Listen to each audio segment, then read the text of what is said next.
Hi everyone, അസ്സലാമു അലൈക്കും.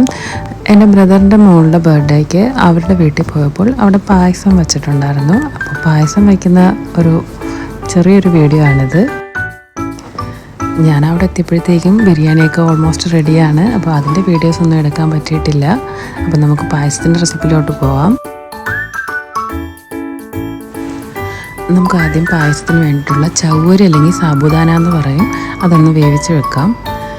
ഞാൻ പായസം വെക്കുന്നതിന് മുന്നേ ആദ്യം ചെയ്യാറ് ചവ്വരി വേവിച്ച് മാറ്റുക എന്നുള്ളതാണ്. ഞങ്ങളുടെ നാട്ടിലൊക്കെ സാധാരണ ചവ്വരി എന്നാണ് പറയാറുള്ളത്. പായസം വയ്ക്കാനുള്ള പാത്രം വെച്ചതിന് ശേഷം അത് ചൂടായി വരുമ്പോഴത്തേക്ക് കുറച്ച് നെയ്യ് ഇട്ട് കൊടുത്തിട്ടുണ്ട്. നെയ്യ് ഒന്ന് ചൂടായി വരുമ്പോൾ നമുക്കതിലേക്ക് വെർമസല്ലി ഇട്ട് കൊടുക്കാം. ഞാനിവിടെ എടുത്തിട്ടുള്ളത് റോസ്റ്റഡ് വെർമസല്ലിയാണ്. നിങ്ങൾക്ക് വേണമെങ്കിൽ നോർമൽ വെർമസല്ലി എടുത്ത് ഈ നെയ്യിൽ നല്ലപോലെ റോസ്റ്റ് ചെയ്തെടുത്താൽ മതിയായിരിക്കും. റോസ്റ്റഡ് വെർമസല്ലി ആയതുകൊണ്ട് തന്നെ നമ്മൾ പ്രത്യേകം ശ്രദ്ധിക്കണം, കരിഞ്ഞു പോകാണ്ട്. കരിഞ്ഞു പോയാൽ പിന്നെ ഒരു ബേൺ ചെയ്ത ഫ്ലേവർ ആയിരിക്കും കിട്ടുന്നത്. ഇപ്പം നമ്മുടെ വെർമസല്ലിയൊക്കെ അത്യാവശ്യം റോസ്റ്റായിട്ട് വന്നിട്ടുണ്ട്. നമുക്കിതിലേക്ക് മധുരത്തിന് ആവശ്യമായിട്ടുള്ള പഞ്ചസാര ഇട്ട് കൊടുക്കാം. പഞ്ചസാര ഇടുന്ന വീഡിയോ എടുക്കാൻ പറ്റില്ല, കാരണം എന്ന് വെച്ചാൽ പഞ്ചസാര എല്ലാം നല്ല കട്ട പിടിച്ചിരിക്കുമായിരുന്നു. അപ്പോൾ അതൊക്കെ ഒന്ന് തട്ടിപ്പൊട്ടിച്ച് ഇട്ട് കൊടുത്തു. ഈ ഷുഗർ നല്ലതുപോലെ മെൽറ്റായിട്ട് ആ വെർമസല്ലിയിലൊക്കെ നല്ലപോലെ കോട്ടായിട്ട് വരണം. പഞ്ചസാര എല്ലാം കട്ട പിടിച്ചതുകൊണ്ട് തന്നെ മെൽറ്റായിട്ട് വരാൻ നല്ല പാടുണ്ടായിരുന്നു. പിന്നെ പായസത്തിന് വേണ്ടി ക്യാൻഡ് കോക്കനട്ട് മിൽക്കാണ് യൂസ് ചെയ്തിട്ടുള്ളത്. ആദ്യം ഒരു ടിൻ കോക്കനട്ട് മിൽക്കും കുറച്ച് വെള്ളവും കൂടെ മിക്സ് ചെയ്തിട്ട് ഒഴിച്ചിട്ടുണ്ട്. പായസത്തിലിടാനുള്ള ഏലയ്ക്ക ഈ അടുപ്പിൻ്റെ അടുത്ത് തന്നെ ചൂട് കിട്ടാൻ വെച്ചിട്ടുണ്ട്. ഇതിൽ വെള്ളം ഒഴിക്കേണ്ട കണക്കൊക്കെ നിങ്ങളുടെ ഇഷ്ടം പോലെ ചെയ്യാൻ. ഞാൻ കുറച്ച് അധികം വെള്ളം ഒഴിച്ചിട്ടുണ്ട്.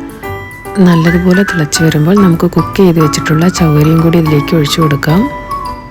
വെർമസല്ലിയും ചവ്വരിയും കൂടി ഏകദേശം ഒരു പകുതി കുക്കായി വരുമ്പോഴത്തേക്ക് നമുക്ക് രണ്ടാമത്തെ ടിൻ കോക്കനട്ട് മിൽക്ക് ഒഴിച്ചു കൊടുക്കാം. അതിൻ്റെ കൂടെ കുറച്ച് വെള്ളം മാത്രമേ ചേർത്തിട്ടുള്ളൂ. ആദ്യം ഒഴിച്ചപ്പോൾ കുറച്ച് വെള്ളം കൂടുതൽ ഒഴിച്ചിട്ടുണ്ടായിരുന്നു.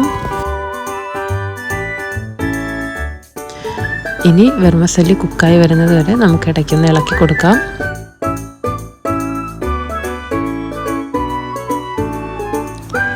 ഇതിനിടയിൽ പായസം അലങ്കരിക്കാനുള്ള ഐറ്റംസ് എല്ലാം ഇവിടെ റെഡിയാക്കിയിട്ടുണ്ട്.